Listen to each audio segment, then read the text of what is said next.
Ei, pessoal! Hoje à noite você vai caminhar pelas ruas tortuosas de uma cidade medieval alemã, onde as leis são tão peculiares que parecem saídas de um sonho febril de um burocrata entediado. Imagine, você está cercado por casas de enxaimel, o cheiro de pão recém-assado e esterco de cavalo no ar, e cada passo que você dá pode, sem querer, violar uma regra absurda. Sério. Você provavelmente não sobreviveria a uma semana aqui sem pagar uma multa por usar sapatos muito pontudos ou por assobiar na hora errada. Antes de se ajeitar, dê um like no vídeo e se inscreva. Mas só se você realmente curtir o que faço por aqui. Deixe nos comentários de onde você está assistindo e que horas são por aí. Agora apague as luzes. Talvez ligue um ventilador para aquele zumbido suave de fundo e vamos embarcar juntos nessa jornada. Você está em uma cidade medieval alemã, por volta de 1400, e as ruas de paralelepípedos brilham sob a luz fraca de lanternas a óleo. O ar é fresco, com um toque de fumaça de lenha, e você ouve o rangido distante de carroças. Esta é uma era onde a ordem é tudo, e as cidades alemãs, como Nuremberg ou Colônia, eram famosas por suas leis detalhadas que controlavam cada aspecto da vida. Um fato conhecido. Essas cidades tinham conselhos municipais que redigiam códigos legais, como o Sachsenspiegel, para manter a harmonia social. Mas, vamos ao que interessa. As regras aqui são estranhas. Você dá um passo e quase tropeça em uma placa que diz: proibido jogar lixo nas ruas após o sino da noite. Sim, jogar um osso de galinha fora de hora podia custar uma moeda de prata ou um dia no Pelourinho. Enquanto você caminha, nota que as ruas têm nomes curiosos como Rua do Sapateiro ou Beco do Açougueiro. Cada uma tem suas próprias regras. Na Rua do Sapateiro você vê um aviso esculpido em madeira. Nenhum sapato deve ter bicos mais longos que 2 polegares. Isso mesmo, sapatos pontudos, os poulaines, eram moda. Mas se o bico fosse muito longo, você pagava uma multa. Por quê? Historiadores ainda discutem se era para evitar tropeços ou por inveja dos nobres que podiam ostentar bicos extravagantes. Você ri, imaginando um guarda medindo seu sapato com uma régua, como um fiscal de trânsito medieval. Você tenta espiar uma vitrine, mas o vidro é opaco e o lojista sussurra: nada de vitrines depois do pôr do sol. Aparentemente, exibir mercadorias à noite era considerado tentação ao roubo. Você balança a cabeça. Essas leis são tão bizarras que quase te fazem querer dormir só para escapar delas. Você vira uma esquina e vê uma mulher carregando um cesto de maçãs. Ela para, olha ao redor e joga uma casca no chão. Um guarda surge do nada com um chapéu ridículo de penas e a multa na hora. Lixo na rua, 3 pfennigs. Você pisca, confuso. Jogar lixo era tão comum que cidades como Freiburg tinham leis específicas para isso, com multas que variavam conforme a hora do dia. Uma curiosidade excêntrica.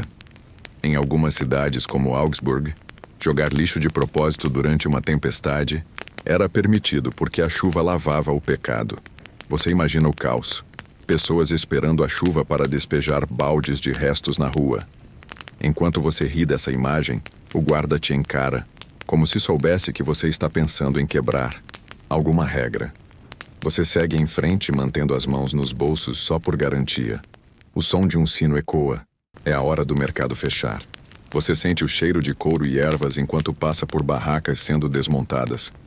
Cada movimento aqui é regulado. Você vê um padeiro esconder um pão debaixo do balcão, como se fosse contrabando. Ele te olha e pisca, sussurrando: não, conte ao conselho. Você sorri, mas fica intrigado. As leis sobre pão eram sérias. Se o pão fosse leve demais, o padeiro podia ser arrastado pela cidade com o pão pendurado no pescoço. Você se pergunta como alguém sobrevivia sendo tão vigiado. Enquanto caminha, o vento sopra e você sente o frio nas bochechas. As ruas estão ficando mais quietas e você sabe que o próximo passo pode te levar a outra lei absurda. Você continua pelas ruas escuras, o brilho das lanternas a óleo lançando sombras dançantes nas paredes de enxaimel. O ar está mais frio agora, e você puxa seu manto, ou o que passa por um manto nesta cidade medieval alemã.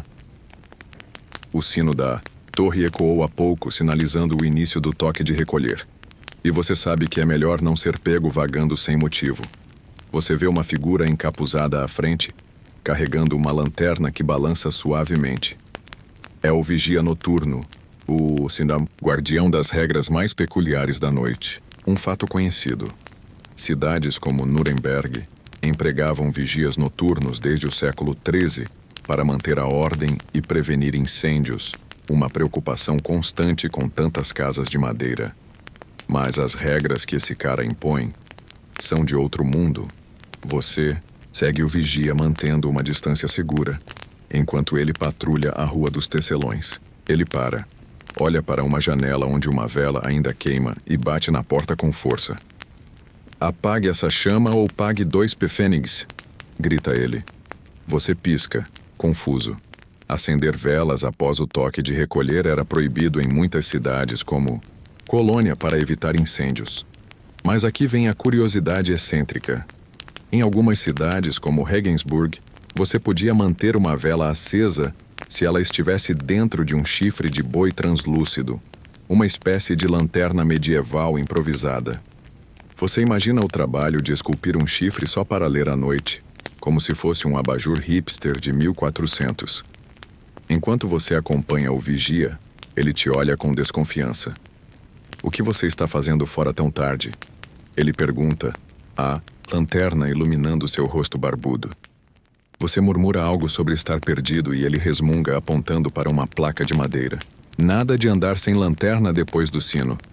Aparentemente, carregar uma luz era obrigatório para evitar ser confundido com um ladrão. Você ri internamente, pensando que isso é como ser multado por não usar um colete refletivo numa rodovia moderna. Historiadores ainda discutem se essas leis eram realmente sobre segurança ou apenas uma desculpa para os conselhos municipais controlarem cada passo dos cidadãos. Você acha que é um pouco dos dois, medieval demais para ser só praticidade. O vigia segue em frente e você o acompanha curioso. Ele para em um beco estreito, onde um grupo de jovens sussurra. "Silêncio", ele ruge. Nada de conversas. Altas depois do toque. Você não sabia que falar alto à noite era crime, mas em cidades como Freiburg, qualquer barulho após o sino da noite podia resultar em uma multa. Você imagina o vigia com fones de ouvido modernos, cancelando o som dos bêbados medievais. Ele aponta a lanterna para os jovens que se dispersam como gatos assustados. Você sente o peso daquelas ruas silenciosas, onde até um espirro poderia te meter em encrenca. Enquanto você caminha, o vigia conta histórias de suas rondas. Ele menciona um homem que foi multado por cantar desafinado após o toque de recolher, não porque a música era ruim, mas porque perturbava a paz. Você tenta não rir imaginando um karaoke medieval sendo interrompido por esse cara com sua lanterna. O cheiro de fumaça de lenha ainda paira no ar, misturado com um leve aroma de cerveja vindo de uma taverna próxima, agora fechada. Você percebe que cada esquina tem uma nova regra. Cada sombra esconde um vigia pronto para te multar.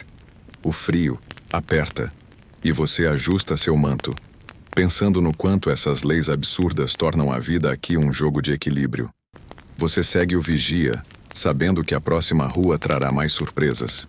Você deixa o vigia noturno para trás, o brilho da lanterna dele sumindo enquanto você vira uma esquina e se encontra na praça do mercado. Mesmo à noite, o lugar ainda carrega o eco do dia. O cheiro de especiarias, peixe seco e couro curtido paira no ar, misturado com a umidade dos paralelepípedos molhados por uma chuva recente. As barracas estão fechadas, cobertas com panos grosseiros, mas você imagina a confusão de horas atrás. Mercadores gritando, galinhas cacarejando e, claro, um monte de leis absurdas regulando cada troca. Um fato conhecido.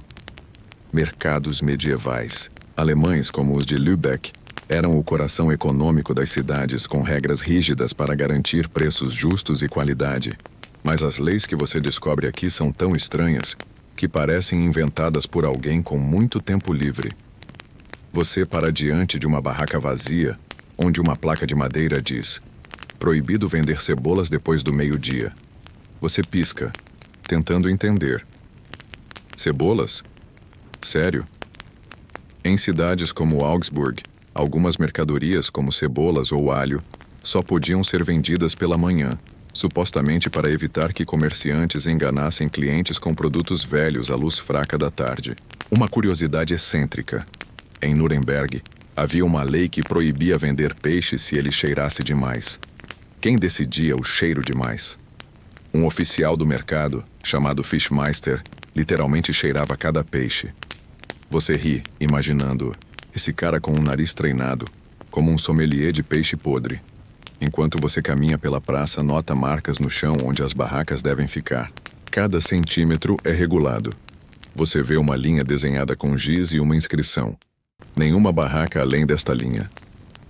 Aparentemente, ultrapassar o espaço alocado resultava em uma multa pesada, porque o Conselho Municipal queria o mercado organizado como um tabuleiro de xadrez. Você pensa que é como tentar montar um estande numa feira moderna, mas com um guarda medieval te ameaçando com uma vara se você invadir o espaço do vizinho. Historiadores ainda discutem se essas regras eram sobre ordem ou se os conselhos apenas adoravam criar burocracia para justificar seus salários. Você aposta no segundo. Você passa por uma pilha de caixotes e ouve um rangido. Um gato cinza pula de trás deles, te dando um susto. Nada de gatos soltos no mercado. Você se lembra de ler em algum lugar. Em algumas cidades, como Colônia, gatos vadios eram considerados uma praga porque roubavam comida das barracas. Multa para o dono?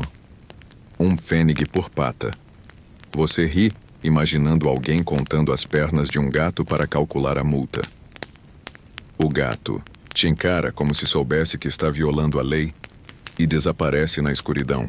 Você segue em frente sentindo o frio dos paralelepípedos através das solas finas dos seus sapatos. Enquanto explora, você nota um cartaz pregado num poste. Proibido regatear alto. Regatear era comum, mas gritar preços muito alto podia perturbar a dignidade do mercado.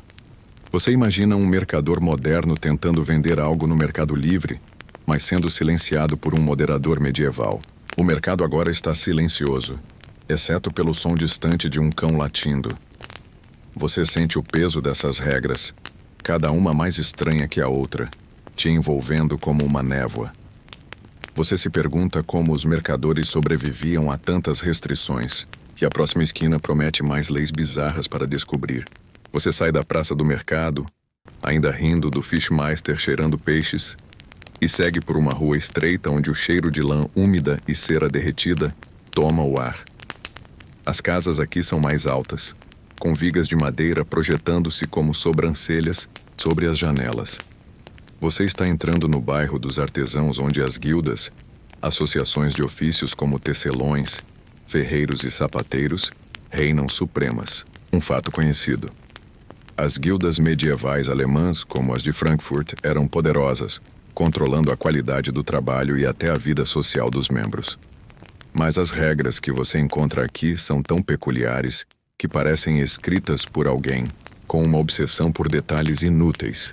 Você para diante de um prédio com uma placa de madeira entalhada, Guilda dos Tecelões. A porta está entreaberta, e você espia lá dentro, onde homens barbudos discutem em voz baixa sob a luz de velas. Uma regra te chama a atenção. Nenhum tecelão pode trabalhar depois do sino da noite. Por quê? Para evitar tecidos de má qualidade feitos à luz fraca, diziam.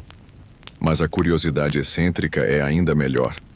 Em algumas cidades, como Munique, os tecelões eram proibidos de usar fios de cores desonestas. Cores muito vibrantes, como vermelho escarlate, reservadas para os nobres. Você ri, imaginando um tecelão escondendo um rolo de tecido vermelho como se fosse contrabando de especiarias. Você entra, fingindo ser um aprendiz curioso. Um mestre te olha de soslaio, segurando uma peça de linho. Cuidado com o comprimento do fio, ele avisa. Aparentemente, cada pedaço de tecido tinha que ser medido com uma vara oficial, chamada ele. E qualquer desvio podia custar uma multa, ou até a expulsão da guilda. Você pensa que é como um chefe moderno te obrigando a usar uma régua para alinhar post-its. Historiadores ainda discutem se essas regras protegiam a qualidade ou apenas mantinham as guildas no poder, limitando a concorrência. Você suspeita que era um jeito de manter os novatos na linha. Enquanto você observa, um jovem aprendiz derruba um carretel de linha no chão. O mestre suspira, anotando algo em um livro. Multa de um fênix por desleixo, ele murmura. Você reprime um sorriso. Até derrubar linha era crime. Em algumas guildas, como as de Colônia, havia até regras sobre quantas vezes um aprendiz podia errar antes de ser expulso. Você imagina o aprendiz contando seus erros como se fosse um jogo de videogame com vidas limitadas. O cheiro de cera das velas te faz espirrar, e o mestre te lança outro olhar. Nada de espirros perto do linho, ele resmunga. Você sai rápido, antes que inventem uma multa para alergias. Na rua, você passa por uma oficina de ferreiro, onde o som de marteladas parou por causa do toque de recolher. Uma placa diz: proibido forjar após o anoitecer. Você balança a cabeça imaginando um ferreiro desligando a forja como se fosse uma cafeteira. Cada guilda tinha suas próprias leis, cada uma mais estranha que a outra, e você sente que está preso num labirinto de regras. O vento sopra trazendo o aroma de madeira queimada, e você segue em frente, curioso sobre o que mais essa cidade esconde. Você deixa o bairro das guildas para trás, o eco das advertências do mestre tecelão ainda zumbindo em sua cabeça. As ruas ficam mais largas agora, e você sente o cheiro de palha molhada e esterco enquanto passa por um estábulo. A cidade medieval alemã está quieta, exceto pelo som distante de um cão uivando. Você está entrando numa área onde as leis não regulam apenas o trabalho, mas também os erros humanos mais mesquinhos. Um fato conhecido: cidades como Nuremberg tinham sistemas de punição detalhados no século XV, como o Stadtrecht, para manter a ordem social. Mas as punições para pequenos delitos aqui são tão estranhas que você quase deseja ser pego só para ver o que acontece. Quase. Você chega a uma praça menor, onde um pelourinho de madeira se ergue como uma árvore torta. É aqui que os infratores enfrentam suas penas. Uma placa próxima lista crimes e castigos e você lê: fofocar na praça um dia no pelourinho. Fofocar? Sério? Em cidades como Augsburg, espalhar rumores era considerado uma ameaça à harmonia, e a punição era ser exposto para todos rirem. Uma curiosidade excêntrica. Em algumas cidades, como Freiburg, fofoqueiros tinham que usar uma máscara da vergonha, uma máscara de ferro com uma língua exagerada. Você ri, imaginando alguém preso com essa máscara parecendo um emoji medieval de língua para fora. Enquanto você examina o pelourinho, um guarda passa carregando uma corda. Ele te olha e diz: cuidado com o que fala por aí. Você acena, tentando parecer inocente, mas não pode evitar de pensar no seu grupo de mensagens moderno. Metade dos seus amigos estaria no pelourinho agora. Historiadores ainda discutem se essas punições eram mais sobre humilhação pública ou sobre deter crimes maiores. Você acha que era só um jeito de fazer todo mundo se comportar como se estivesse numa sitcom medieval, com o conselho municipal como diretor? Você vê um homem sendo levado ao pelourinho, com uma multidão pequena zombando. Ele foi pego vendendo queijo fora do horário. O pobre coitado tem um pedaço de queijo pendurado no pescoço como uma medalha de desonra. Você reprime uma risada. É como ser obrigado a usar uma placa de "eu comi o lanche do escritório". A punição não é violenta, mas a vergonha é real. Você nota que a multidão joga cascas de maçã, não pedras, porque até isso é regulado, nada de ferir o infrator. Você balança a cabeça, maravilhado com a precisão dessas leis. Enquanto você segue em frente, o cheiro de pão fresco vem de uma padaria próxima. Mas você sabe que até os padeiros não estão imunes a essas regras malucas. O vento sopra, trazendo um frio que faz você ajustar seu manto. Você sente a cidade te observando, como se cada esquina tivesse olhos, pronta para te multar por respirar muito alto. A próxima rua promete mais surpresas, e você está começando a se perguntar como alguém vivia sem quebrar pelo menos uma lei por dia. Você sai da Praça do Pelourinho, ainda rindo do cara com o queijo pendurado no pescoço, e segue por uma rua estreita onde o cheiro de pão fresco fica mais forte.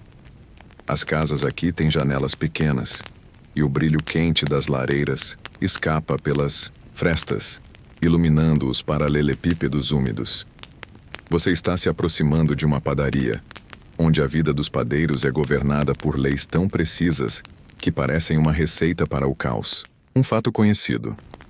Nas cidades medievais alemãs, como Hamburgo, as guildas de padeiros seguiam regras rígidas para garantir que o pão, o alimento básico, fosse acessível e de qualidade. Mas as leis que você encontra aqui são tão peculiares que você começa a se perguntar se o pão era comida ou uma questão de segurança nacional. Você para diante da padaria, onde uma placa de madeira avisa: pão leve demais será confiscado. Você pisca tentando entender.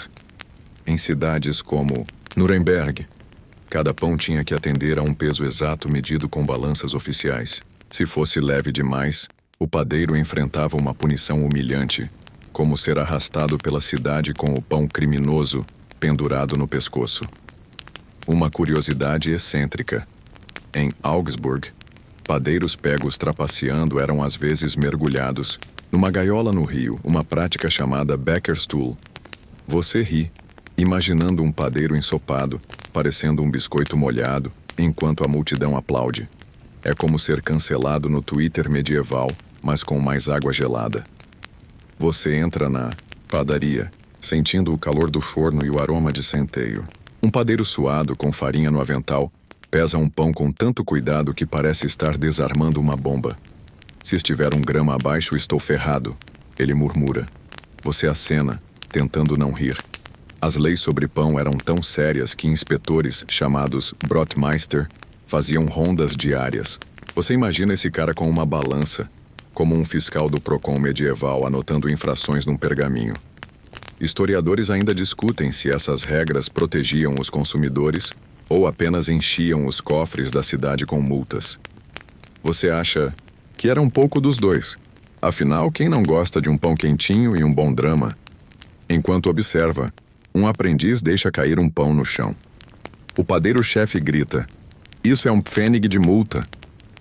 Derrubar pão era crime, porque desperdiçar comida era quase um pecado. Você pensa nos seus dias de deixar migalhas na mesa e sente um leve arrepio. Aqui, você seria um fora da lei. O aprendiz pega o pão e o coloca numa prateleira, murmurando algo sobre pão de ontem. Você nota que até isso é regulado. Pão velho só pode ser vendido com desconto, e nunca como se fosse fresco. Você sai da padaria, o cheiro de pão ainda nas narinas, e sente o peso dessas leis te seguindo, como uma sombra. A próxima esquina está chamando e você sabe que mais regras absurdas te esperam. Você deixa a padaria para trás, o aroma de pão de centeio ainda grudado nas suas narinas, e caminha por uma rua onde as casas têm portas pintadas de cores vivas, como se tentassem alegrar a monotonia da vida regulada. O vento sopra, trazendo um leve cheiro de couro e tinta, e você nota que as pessoas por aqui estão vestidas com cuidado, como se cada peça de roupa fosse uma escolha de vida ou morte. E de certa forma, é um fato conhecido. Nas cidades medievais alemãs, como Munique, as leis suntuárias controlavam o que cada classe social podia vestir, garantindo que ninguém se exibisse além do seu status. Mas as regras que você descobre agora são tão específicas que parecem escritas por um estilista com um fetiche por burocracia. Você para na praça central, onde um alfaiate está montando uma barraca com tecidos. Uma placa ao lado diz: "Proibido usar mais de 2 cores no manto." Você pisca confuso. Em cidades como Frankfurt, as leis suntuárias limitavam as cores das roupas para evitar que plebeus parecessem nobres. Uma curiosidade excêntrica. Em Nuremberg, mulheres eram multadas se seus véus fossem longos demais. Mais de 1 metro era considerado ostentação. Você ri, imaginando um guarda com uma fita métrica como um juiz de passarela medieval, perseguindo véus rebeldes. É como se a cidade inteira fosse um reality show de moda, com regras impossíveis. Você se aproxima do alfaiate que te oferece um pedaço de lã azul. Cuidado, ele sussurra. Azul escuro é só para comerciantes ricos. Você acena, tentando não parecer um fora da lei fashion. As leis de vestimenta eram tão rígidas que, em algumas cidades como Colônia, usar sapatos com bicos longos demais era punido com multa ou confisco. Você lembra da regra dos sapatos pontudos que viu antes e se pergunta se alguém já foi preso por um look completo. Historiadores ainda discutem se essas leis eram sobre hierarquia social ou apenas uma forma de controlar a economia, já que tecidos caros eram importados. Você acha que era um jeito de manter todo mundo na linha, como um dress code de escola, mas com mais multas. Enquanto observa, uma mulher passa com um chapéu enfeitado com penas. Um guarda a para e aponta para as penas. Máximo de 3 penas, ele diz, anotando algo num pergaminho. Você reprime um sorriso. É como ser multado por usar muitos acessórios no cabelo. A mulher resmunga, arrancando uma pena e jogando-a no chão, o que provavelmente viola outra lei sobre lixo. Você sente o peso dessas regras, como se cada escolha de roupa fosse um campo minado. O frio da noite começa a apertar, e você ajusta seu manto, torcendo para não estar quebrando alguma regra invisível. A próxima rua te chama, e você sabe que mais leis malucas estão esperando para te surpreender. Você sai da praça onde o drama do chapéu de penas ainda ecoa, e agora o cheiro de incenso e cera derretida guia seus passos. As ruas estão mais silenciosas, e você se aproxima de uma igreja imponente, com vitrais que brilham fracamente sob a luz da lua. O som de um coral distante escapa pelas portas entreabertas, e você sente o peso da presença eclesiástica. Um fato conhecido. Nas cidades medievais alemãs como Freiburg, a Igreja Católica tinha enorme influência, ditando não apenas a fé, mas também o comportamento diário através de regras rígidas. Mas as normas que você descobre aqui, dentro da penumbra sagrada, são tão peculiares que parecem mais uma comédia divina do que um código moral. Você entra na igreja, seus passos ecoando no chão de pedra fria. Uma placa de madeira perto do altar diz: proibido cochilar durante o sermão. Você levanta uma sobrancelha. Cochilar? Em cidades como Augsburg, adormecer durante a missa era considerado desrespeito, e o culpado podia ser multado ou forçado a ficar de pé na frente de todos na próxima missa. Uma curiosidade excêntrica. Em algumas paróquias, como as de Nuremberg, havia uma regra que proibia trazer cães para a igreja porque eles perturbavam a santidade. Você ri, imaginando um padre parando o sermão para expulsar um vira-lata, latindo como um segurança de boate medieval. Você se senta num banco de madeira, sentindo o cheiro de incenso te envolver como uma névoa.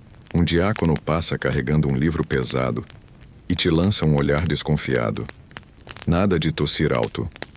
Ele sussurra. Aparentemente, tossir ou espirrar durante a missa era visto como interrupção, e em algumas cidades, como Colônia, você podia ser multado por perturbar a paz sagrada. Você pensa que é como ser chutado de uma reunião no Zoom por deixar o microfone ligado. Historiadores ainda discutem se essas regras eram sobre devoção ou apenas um jeito de a igreja reforçar seu controle sobre cada suspiro dos fiéis. Você aposta que era um pouco dos dois. Enquanto observa, um homem tenta acender uma vela no altar, mas um clérigo o interrompe. Velas só com permissão, ele diz apontando para uma placa. Você lê que acender velas sem autorização era proibido para evitar desperdício de cera, um recurso caro. Você ri baixinho, imaginando um fiel tentando subornar o padre com um pedaço de pão para acender uma vela extra. O coral continua, as vozes suaves te fazendo bocejar. Mas você se segura. Cochilar aqui seria um crime. Você sai da igreja, o frio da noite te recebendo lá fora, e sente que essas regras eclesiásticas são só mais um fio na teia de leis que sufoca essa cidade. A próxima rua está chamando, e você está pronto para mais absurdos. Você deixa a igreja para trás o eco do coral se dissipando enquanto o frio da noite morde suas bochechas. As ruas agora cheiram a cerveja rançosa e fumaça de lenha, e você segue o som de risadas abafadas até uma taverna com uma placa desbotada. A lebre saltitante. A luz quente das velas escapa pelas janelas e você sente o calor te chamar. Um fato conhecido. Tavernas nas cidades medievais alemãs como Munique eram centros sociais onde comerciantes, artesãos e até clérigos se reuniam, mas sob o olhar atento do conselho municipal. As leis que regem esse lugar, porém, são tão estranhas que você se pergunta se a ideia era manter a diversão ou acabar com ela. Você empurra a porta e entra, sentindo o cheiro de malte e pão velho. Uma placa na parede diz: proibido beber após o terceiro sino. Em cidades como Colônia, as tavernas tinham horários rígidos para fechar, geralmente ao toque do sino da noite, para evitar bebedeiras que levassem a brigas. Uma curiosidade excêntrica.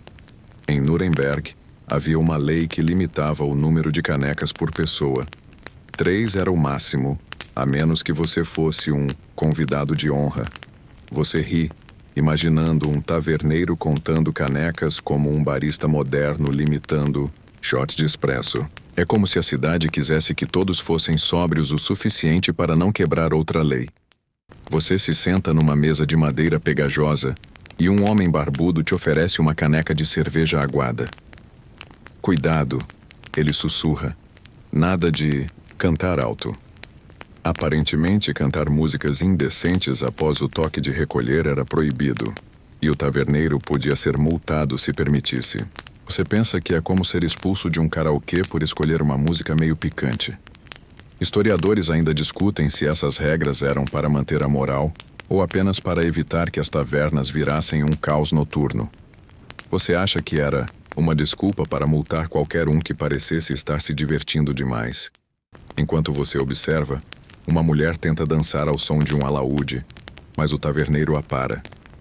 Nada de dançar sem permissão, ele diz, apontando para outra placa. Em algumas cidades, como Freiburg, dançar em tavernas era regulado para evitar comportamento lascivo. Você reprime um sorriso, imaginando um guarda medieval invadindo a pista de dança como um professor chato numa festa escolar.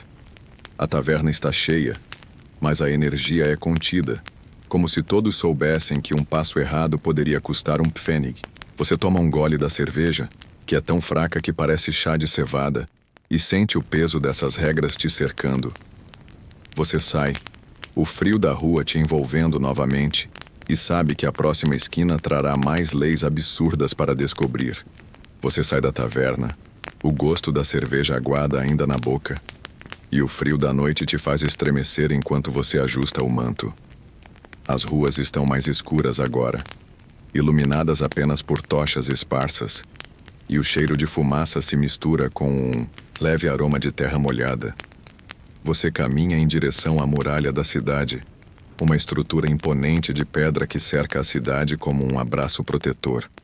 Ou uma coleira, um fato conhecido.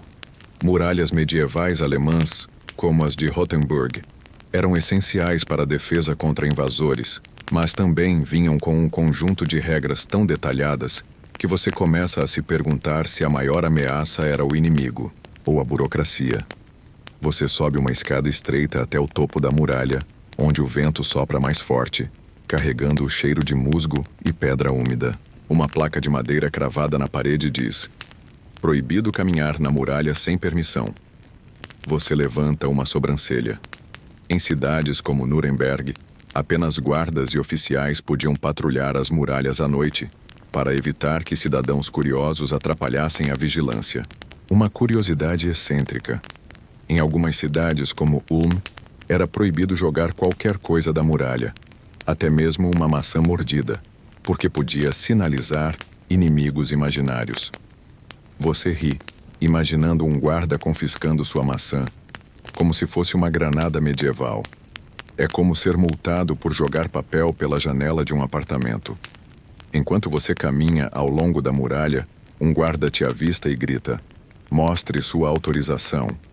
Você murmura algo sobre ser um viajante perdido, E ele resmunga, mas te deixa passar.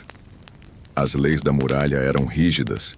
Ninguém podia subir sem um motivo oficial, e até os guardas tinham que seguir turnos exatos.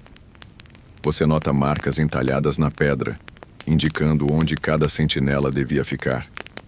Historiadores ainda discutem se essas regras eram para proteger a cidade ou apenas para manter todos sob controle, como peças num tabuleiro. Você acha que era um jeito de garantir que ninguém tivesse ideias demais enquanto olhava a paisagem? Você para observar a cidade lá embaixo, as chaminés soltando fumaça e as lanternas piscando como vagalumes. Uma regra estranha te chama a atenção. Archotes na muralha só podiam ser acesos em pontos específicos, para evitar incêndios acidentais. Você imagina um guarda tentando acender um archote no lugar errado e sendo multado por seu próprio chefe. É como ser demitido por usar a tomada errada no escritório. O vento sopra novamente, bagunçando seu cabelo. E você sente o peso dessas leis como se a muralha não fosse só para manter inimigos do lado de fora, mas também para manter você na linha. Você desce a escada, os degraus rangendo sob seus pés, pronto para descobrir que outras regras absurdas esperam na próxima rua. Você desce da muralha, os degraus de pedra ainda ecoando sob seus pés, e volta às ruas escuras da cidade. O cheiro de terra molhada se mistura com algo mais pungente. Esterco, provavelmente de um cavalo ou porco vagando por aí. As casas estão mais espaçadas agora, e você ouve o grunhido de um animal vindo de um quintal próximo. Um fato conhecido. Nas cidades medievais alemãs como Colônia, animais domésticos eram comuns, mas altamente regulados para evitar caos nas ruas.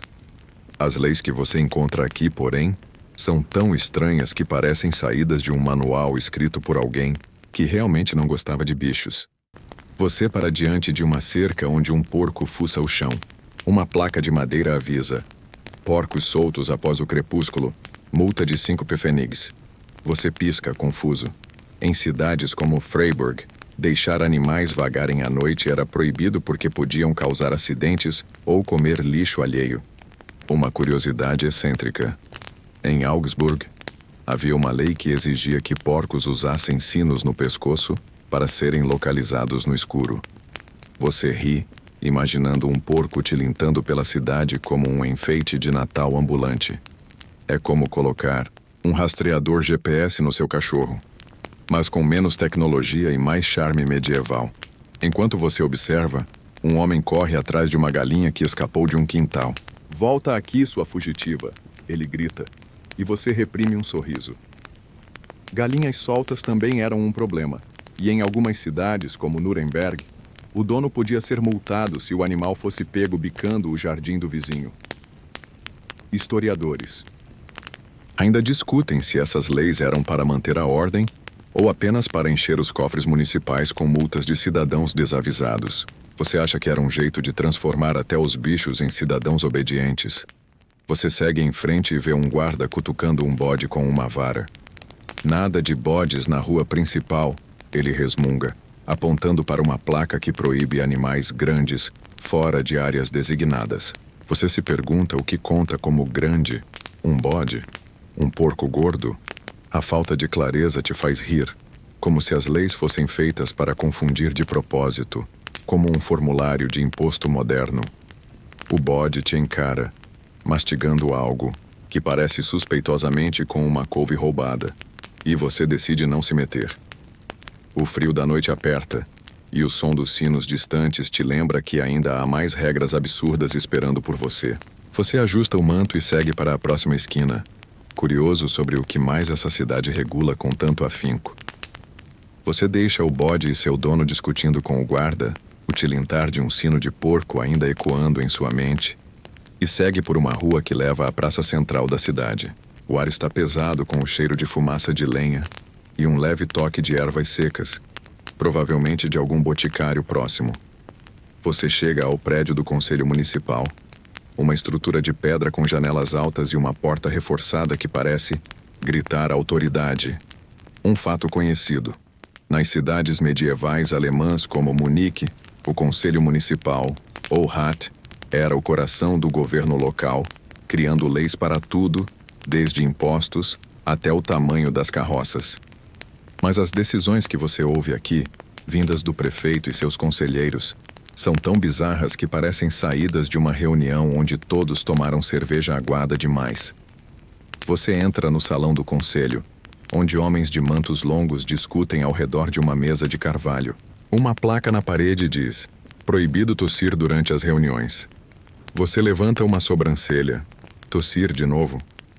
Em cidades como Nuremberg, qualquer interrupção, mesmo um espirro, era vista como desrespeito e podia custar uma multa. Uma curiosidade excêntrica.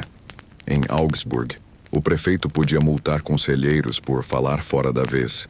Mas havia uma regra que permitia subornar o escriba com um pão para apagar a infração do registro. Você ri, imaginando um político medieval passando um pãozinho por baixo da mesa, como um suborno de cafeteria moderna. Você se senta num canto, fingindo ser um escriba curioso, e ouve o prefeito anunciar: nenhuma carroça pode ter rodas maiores que 3 pés. Aparentemente, rodas grandes demais eram consideradas uma ameaça às ruas estreitas, ou talvez só uma ostentação. Você pensa que é como ser multado por ter aros de carro muito chamativos. Historiadores ainda discutem se essas leis eram sobre praticidade ou apenas um jeito de o conselho flexionar seu poder sobre os cidadãos. Você aposta que era uma mistura de ego e paranoia municipal. Enquanto observa, um conselheiro levanta a voz, sugerindo uma nova lei. Proibido construir chaminés tortas. Você quase engasga com o absurdo. Chaminés tortas? Aparentemente, uma chaminé mal feita podia ofender a estética da cidade. Você imagina um inspetor medieval com um prumo, julgando chaminés como um jurado de reality show de arquitetura. A discussão esquenta, mas todos falam baixo com medo de violar a regra do silêncio. Você sai do salão, o peso dessas leis te seguindo como uma sombra. O frio da noite te envolve novamente e o som de um sino distante te lembra que mais regras absurdas estão à espreita na próxima esquina. Você deixa o salão do conselho municipal, o eco das discussões sobre chaminés tortas ainda zumbindo em sua cabeça, e segue por uma rua que leva a uma praça animada, mesmo com a noite avançando. O ar está cheio do cheiro de carne assada e fumaça de fogueiras, e você ouve risadas e o som de um alaúde ao longe. É dia de festival, uma raridade numa cidade tão obcecada por regras. Um fato conhecido. Festivais nas cidades medievais alemãs, como os de Freiburg, eram momentos de celebração, mas vinham com tantas regulamentações que você começa a se perguntar se a diversão era permitida ou apenas tolerada. As leis que você descobre aqui são tão peculiares que parecem feitas para garantir que ninguém se empolgue demais. Você se junta à multidão na praça, onde barracas vendem bolos de mel e cerveja fraca. Uma placa de madeira avisa: proibido dançar em círculos com mais de 10 pessoas. Você pisca confuso. Em cidades como Colônia, danças em grupo eram limitadas para evitar tumultos ou comportamentos imorais. Uma curiosidade excêntrica: em Nuremberg havia uma lei que proibia usar máscaras muito elaboradas durante festivais, porque podiam esconder intenções pecaminosas. Você ri imaginando um guarda medieval arrancando a máscara de alguém como um segurança de carnaval checando identidade. É como ser barrado numa festa por um cosplay exagerado. Você pega um bolo de mel de uma barraca, mas o vendedor te avisa: coma devagar, nada de engolir rápido. Aparentemente, comer rápido demais durante um festival era considerado desrespeitoso, e em algumas cidades, como Augsburg, podia até levar a uma multa. Você pensa que é como ser julgado por devorar um lanche na praça de alimentação. Historiadores ainda discutem se essas regras eram para manter a ordem ou apenas para controlar até a alegria dos cidadãos.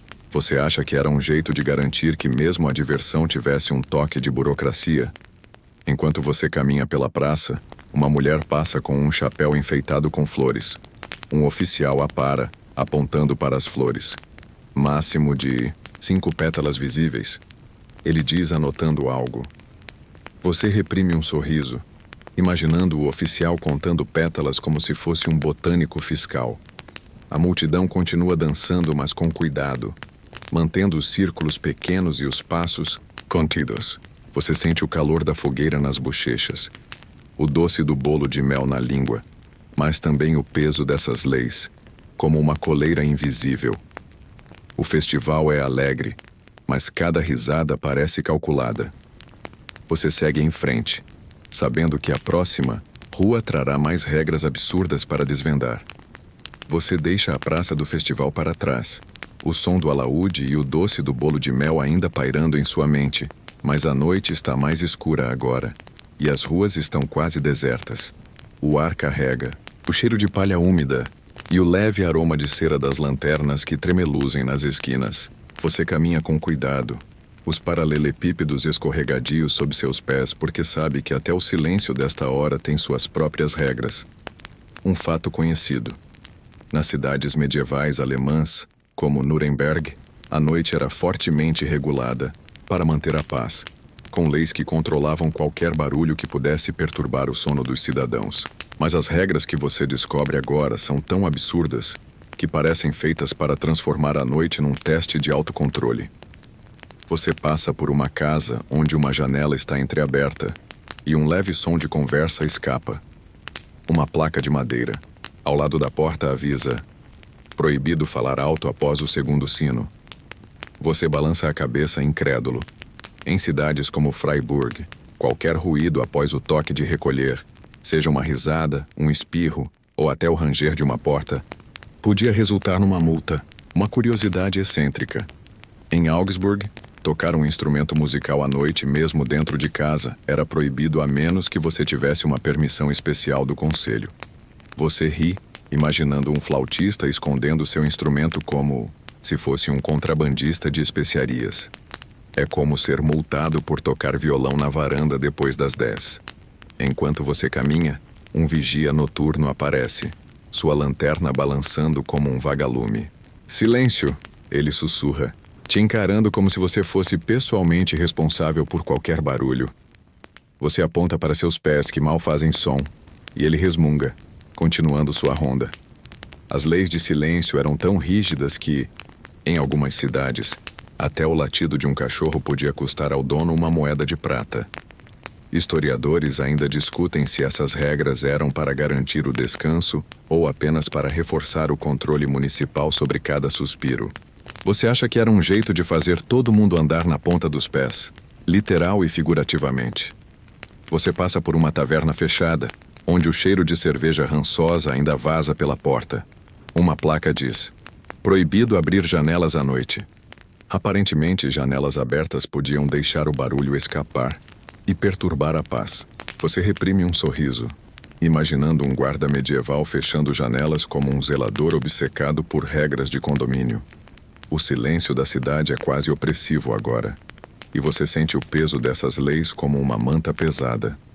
Você segue em frente, os sons suaves dos seus passos ecoando, sabendo que a próxima esquina será sua última parada, antes de deixar essa cidade cheia de regras malucas. Você caminha lentamente pela última rua, os paralelepípedos brilhando sob a luz pálida da lua. O silêncio da cidade agora tão denso que parece te envolver como um cobertor. O cheiro de fumaça de lenha e palha úmida ainda paira no ar, mas há algo mais suave agora. Talvez o aroma distante de lavanda de um jardim escondido. Você está nos arredores da cidade onde as casas rareiam e os campos começam a se abrir. Um fato conhecido. Nas cidades medievais alemãs, como Colônia, as leis eram uma teia que cobria cada canto da vida, desde o nascer até o pôr do sol e até além.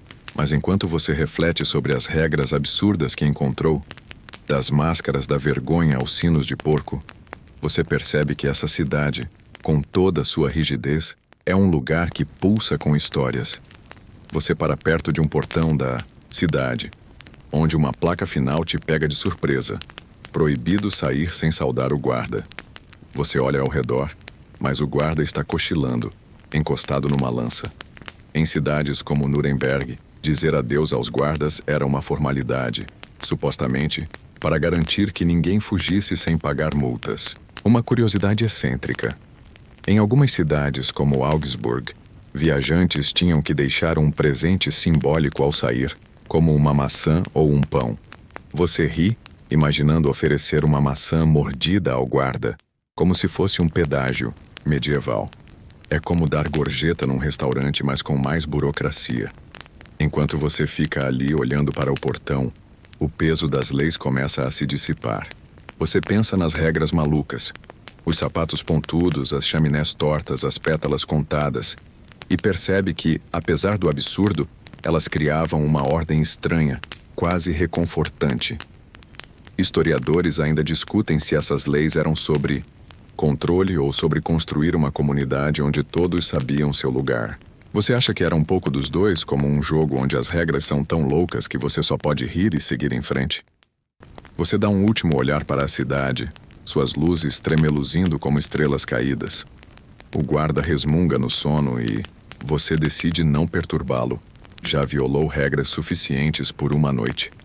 Você passa pelo portão, sentindo o cheiro de erva fresca do campo, e deixa a cidade para trás, carregando suas histórias como um sonho que vai desvanecendo. Agora, enquanto você caminha para longe, o mundo fica mais suave, mais silencioso. As estrelas brilham acima, e o vento sussurra através dos campos, trazendo um frescor que acalma seus pensamentos. Você imagina uma cama macia te esperando, com lençóis frescos e o zumbido suave de um ventilador ao fundo. Cada passo te leva mais para perto do descanso, e as leis absurdas da cidade parecem agora apenas ecos distantes, como histórias contadas por um velho amigo. Você está seguro, envolto na calma da noite, e o mundo te convida a relaxar. Feche os olhos, deixe os sons da cidade se dissolverem, e sinta a paz te abraçar como um velho cobertor. A noite é sua, e o sono está logo ali, esperando por você com um abraço gentil.